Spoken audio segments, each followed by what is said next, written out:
Então, por vezes, pessoas acusam o nosso Deus de ser arrogante, de ser orgulhoso, por Ele exigir, querer, ou nos dizer que devemos adorar Ele.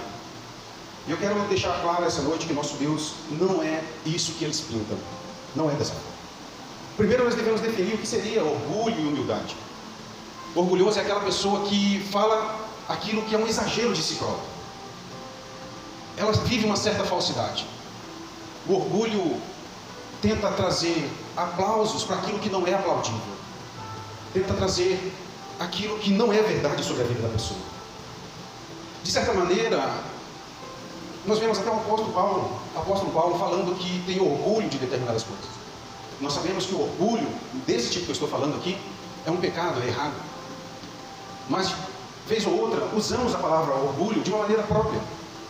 O próprio Paulo fala que ele tem orgulho de ter executado uma determinada atividade com as habilidades que Deus concedeu a ele. Ele tem orgulho da cruz de Cristo.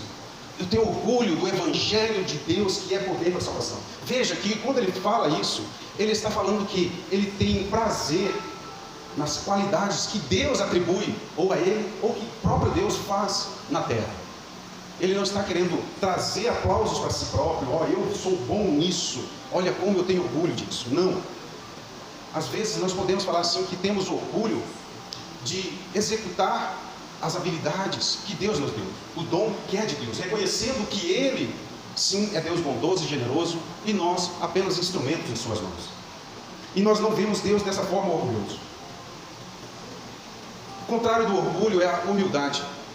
Humildade tem aquelas pessoas que não entendem o que é humildade e às vezes professam uma falsa humildade.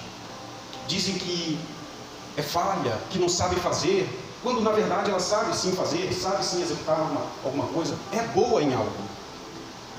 É uma falsa humildade. Humildade é ser realista, reconhecer os seus pontos fracos e os seus pontos fortes. Ser humilde, você não precisa se rebaixar. Ser humilde é ser honesto, é falar aquilo que é verdadeiramente. E nesse quesito, se pensando em Deus, Deus ele é perfeito. Deus seria um falso humilde se ele dissesse que ele é menos que perfeito. Deus é o maior ser concebível. Não há outro tão grandioso quanto ele. Então quando ele diz isso e pede para que nós reconhecemos, ele não está sendo arrogante, não está sendo vaidoso, ele está sendo realista. Ele está nos colocando em nosso lugar, que somos inferiores, e ele, como ser que nada se iguala, quanto mais supera. Então Deus ele é perfeito, e somente aquilo que é perfeito é digno de adoração. Nada mais do que a perfeição é digno de uma admiração em excesso, que eu diria que seria a adoração. Então Deus ele é digno de adoração. Em Isaías 57, no versículo 15, nós vamos acompanhar assim, que lá diz: porque assim diz o alto, o sublime, que habita na eternidade e cujo nome é santo. Habito no alto e santo lugar, mas habito também com o contrito e o abatido de espírito, para vivificar o espírito dos abatidos e vivificar o coração dos contritos. Veja, a arrogância, vaidade, pessoas esnobres não querem se misturar, ter relacionamento com aqueles que são inferiores, com aqueles que elas acham que são inferiores. Mas nós vemos aqui, pelo menos nesse versículo, bem claro que ele é sim altíssimo, que ele está acima de tudo, mas ele habita com o contrito, com o abatido. O nosso Deus não é esnobe, o nosso Deus não é arrogante. Ele escolheu um povo falho como o povo de Israel. Ele poderia ter escolhido os egípcios, que era um povo grandioso, forte, poderoso, político, dominador, mas não, ele escolhe um povo pequeno, ignorante, um povo que vira e mexe estava se rebelando contra ele. Nós vemos um Deus generoso, um Deus que habita com o pequeno, e não um Deus arrogante, um Deus esnobe, um Deus que se relaciona até mesmo com os rebeldes. A humildade de Deus fica bem explícita na pessoa de Jesus. A Bíblia nos diz que ao Jesus vir à terra, tomar a forma humana, tem um lugar que fala assim: ele foi feito um pouco menor que os anjos. Está falando da humanidade de Jesus. Isso nos indica que a humanidade é, de certa forma, uma qualidade inferior aos anjos. E o Deus Todo-Poderoso escolheu vir como ser humano, humilde, nascendo, poderemos dizer, na miséria, em um lugar cedido de favor. O próprio Jesus diz que ele não tinha lugar para colocar a cabeça. Ele não veio aqui para ser alguém cheio de posses. Ele veio humilde. A entrada dele em Jerusalém era para ser reconhecido dessa forma. Não foi com toda a pompa, em carruagem, não, foi em um jumentinho, filho de uma jumenta. Ele entra de maneira humilde, vive humilde. E aquilo que mais mostra essa humildade, essa simplicidade que Deus escolhe ter, mesmo sendo todo-poderoso, o Criador de todas as coisas, ele escolhe morrer numa cruz.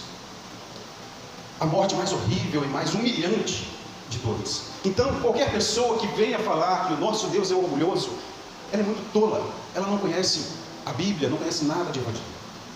Então, a primeira coisa que nós podemos ver nesse assunto sobre um Deus que deve ser adorado, é que ele não está fazendo isso por arrogância, por vaidade, porque ele está querendo que afaguem o seu ego.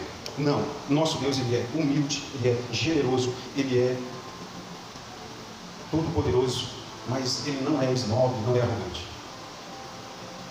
Lá em Eclesiastes 3, versículo 11, diz assim: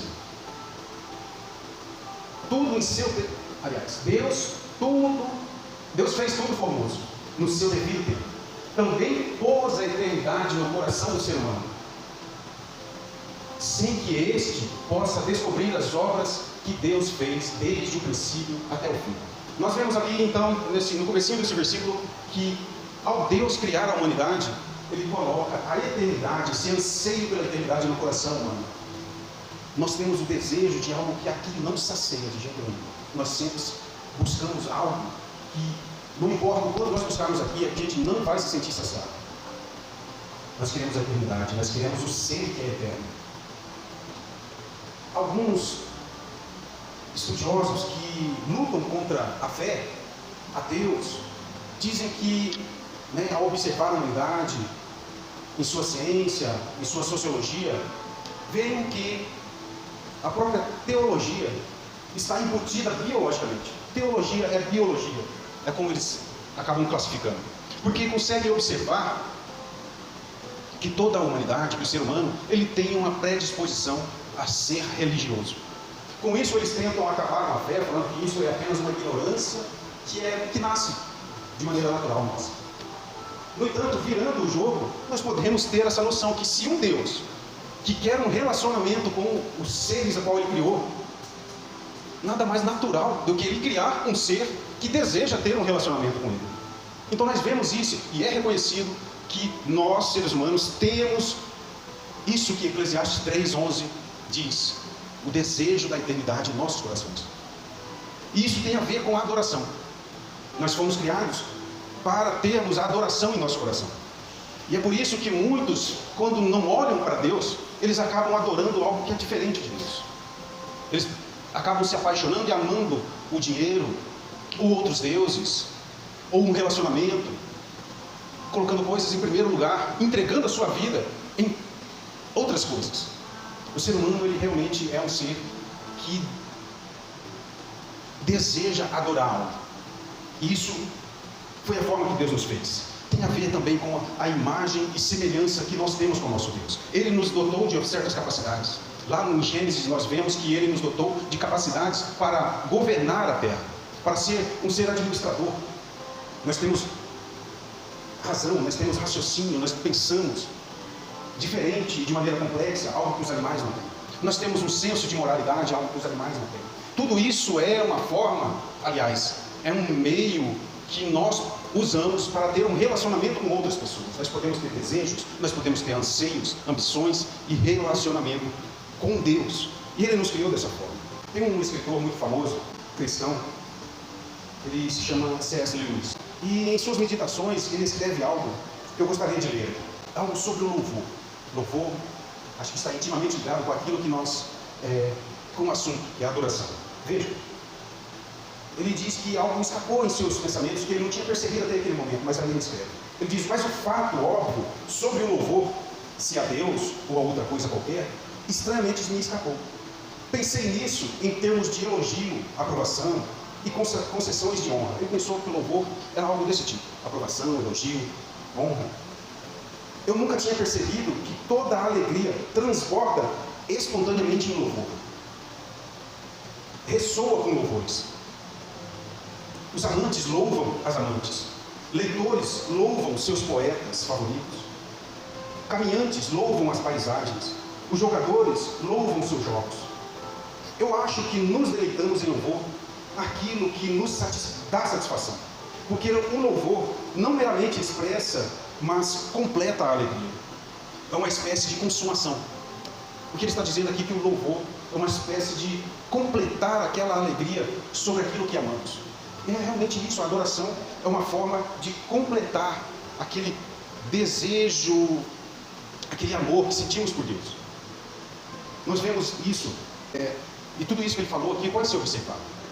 Nós gostamos de algo e não temos problema algum em louvar, entoar louvores desse algo. Então nós vemos que a adoração, o louvor, é uma forma de completar a alegria, a satisfação daquele que amamos, daquilo que amamos. É uma completude. Outra coisa que eu queria ressaltar também sobre a adoração é que adorar tem a ver com ser realista. Assim como a humildade tem a ver com ser realista, ser verdadeiro, a adoração também. Nós fomos projetados para adorar e servir a Deus. E a adoração, ela consiste no ato do contato com a realidade. Reconhecer aquilo que é bom, aquilo que é verdadeiro. Isso tem a ver com a adoração. E é por isso que Deus insiste em que nós o adoremos, para que nós não venhamos viver de maneira enganosa. A adoração, novamente, é um contato com a realidade. Você reconhecer que Deus é soberano, que você é pequeno. É uma forma que, se você não tem isso em mente, o relacionamento que você vai ter com Deus pode ser estranho. Para se ter um relacionamento, você deve reconhecer os lugares das pessoas que você tem relacionamento. Um filho deve reconhecer o lugar do seu pai e o lugar que ele ocupa, o lugar da sua mãe, o lugar que ele próprio ocupa diante de sua mãe. A adoração é reconhecer o seu lugar e reconhecer o lugar de Deus. Ele é soberano, é sublime, grandioso, e isso nos dá meios de se relacionar com Ele de maneira correta e madura. Então, se relacionar com Deus, reconhecer, adorar a Deus, é uma forma de reconhecermos o nosso lugar. O que Deus deseja é ser reconhecido, e isso é razoável, não é algo, nossa, que coisa ridícula que Deus está desejando. Não, Ele quer que ser reconhecido no seu lugar como um Deus supremo para as criaturas. E veja, muitas coisas podem ser boas para nós em nossa vida, o relacionamento com outras pessoas, coisas físicas e materiais, mas nada vai ser tão bom para nós, tão proveitoso para nós, que um relacionamento adequado com Deus. De certo modo eu posso dizer que a adoração, o reconhecer que Deus é soberano, é o próprio Deus sendo generoso, é o próprio Deus pedindo para que nós olhamos para aquilo que realmente importa, para aquilo que realmente nos faz bem, porque nada nessa vida faz mais bem do que o relacionamento com Deus. Então, adorar a Deus é Deus querendo o melhor para nós. Não há nada mais benéfico para nós que estar em sua presença, em comunhão com Ele, em confiança, em relacionamento com Ele, entregar a nossa vida em suas mãos. A adoração realiza esse ato, ou pelo menos completa essa alegria de estar com Ele, confirma que nós realmente confiamos nele, confirma e completa essa alegria de ter um relacionamento com Deus. Deus quer que o adoremos, não por vaidade dele, mas pelo nosso próprio bem. Amém? Então aplaudam o Senhor.